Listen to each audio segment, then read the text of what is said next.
อ่ะสบายดีสบายดีเนาะ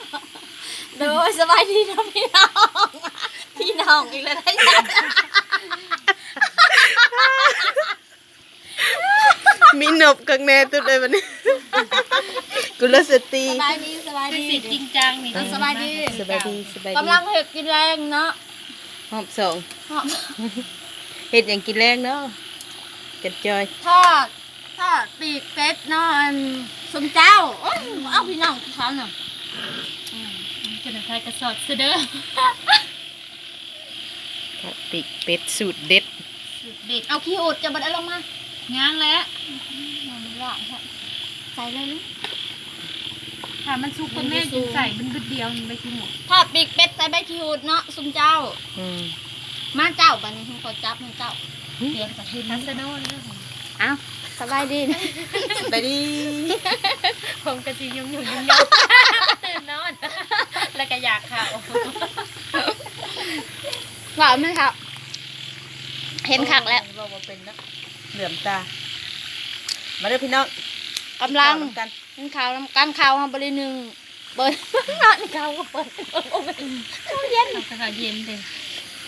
อันนี้แม่ครัวเนาะอันนี้แม่ครัวเนาะ กุ๊กหัวไข่ เชฟแม่ครัวหัว เชฟโร ไข่ เล็ต ทอดปีกเป็ดนี่นั่นยัง ว่าวเลยไหมคะว่าวเลยไหมค่ะเป็นเช นี่ ฟ บ่เอาหาก็เป็นยูทูบเบอร์ก็ได้ของฝากก็ได้เขาก็ จงข่าวจงเมียนเลยเนาะก็ชีใส่อันนี้ ของฝาก อืม เขาหาก็เป็นยูทูบเบอร์เขาได้ของฝากก็ได้ แมน แถมแถม อย่างเนาะ ใบหนาพี่หูด ไว้ขี้ปูดเนี่ยมา สดๆจากต้น FC ฝากมา FC ให้ ฝากมาให้เด้ เขาหมักกินก็เลยเอามาให้ ใครอยากฝากอย่างมากก็ได้เด้อ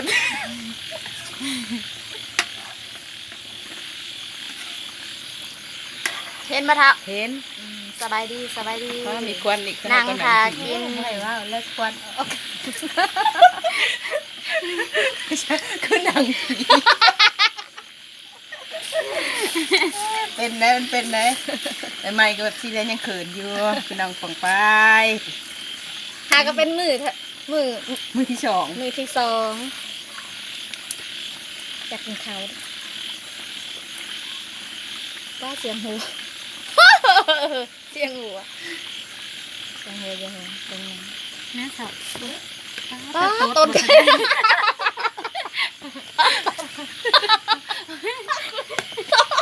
โมเมนต์ต๊ดเด้อ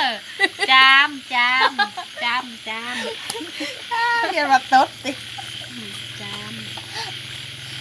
เอ้าให้ยายวลีอีกผักเอาไหม่ยาย ผักในเด้อวะตอนนี้กำลังชีทอดปีกเป็ดให้บรรดาทานทั้งหลาย มันยังมาทันสุก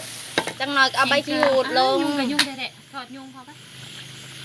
ยุ่งกระหลายเด้อ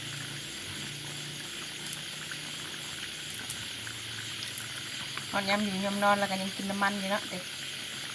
ปลาดันอยากลดคุณเด็ก ความอวด ใบขี้หูด หอมพี่น้องหอม หอมทอดเป็นใบแล้วนะค่ะ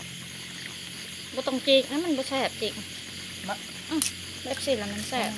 ห้ามเขาคือจีกจ้ะ ไอเด็กเห็ดมันเป็นคือหั่นมันก็อันก็เด้อ ชีวิตเฮาผักพวกเจ้าเอ้ยแบบสิแหละ อย่าโฟกัสเข้ามาทางนี้นะ ข้าว โอ้ยตายจักเสือนี่ดอกก็บ่ได้เห็นมาไก่มาถัดเนาะบอกให้ แถ เก็บ มแถ ตาม ม มาขี้หูด ไอ้หูเนาะ สม หมา เจ้า เนาะ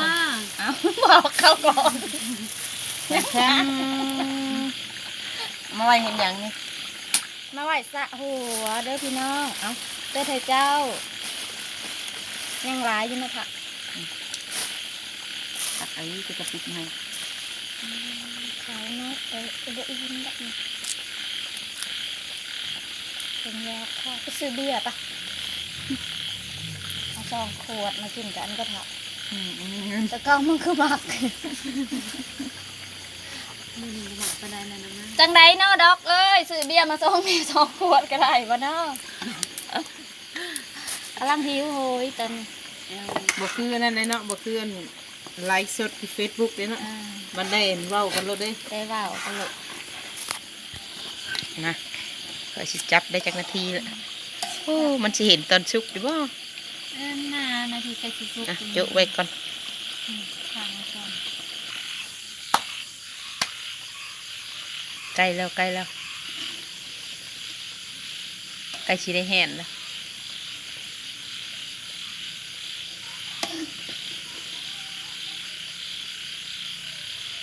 อันนี้สุกพุ่นแหละอันมันเป็นอันมันเป็นกรอบมันไม่มีสุก ตะนี่บ่พี่น้องป้องไปเสียงเขียดห้องคืออยู่ทงหน้าคักแน่ ที่บ้านนอกบ้านนาก็เป็นอย่างนี้ ข้างน แล้ อก ว ข้างหน้าเพิ่นเห็นแสงอีหยังก็มีดิถ้าเซฟนั่งป้าได้เลยแซ่บมีความนัว สีตุ้มๆนั่นน่ะ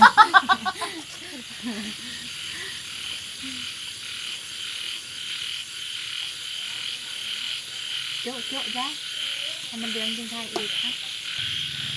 ใกล้แล้วใกล้แล้วใกล้แล้วทานทุกทางทานทุกทางเลยใกล้แล้วพี่น้อง ห้องกระจับไก่เลยได้บานนี้ ใกล้แล้วเด้อพี่น้องเอ้ยใกล้แล้วเด้อใกล้สิได้กินแล้วเบิ่งเอาพี่น้องเบิ่งเอาพี่น้องนี่หัวยังยองอันนี้แฮง เจ้าของซ่อง เจ้าของซ่องเด้อดีเด้อ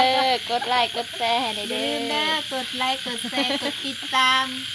มื้อหน้าสิมีเมนูแซ่บ เอ้ยตึงมาละ ๆ เอ็ม ครบเลยเด้ออันนี้เด้อทานทุกทางเลย เตรียมแล้วบ่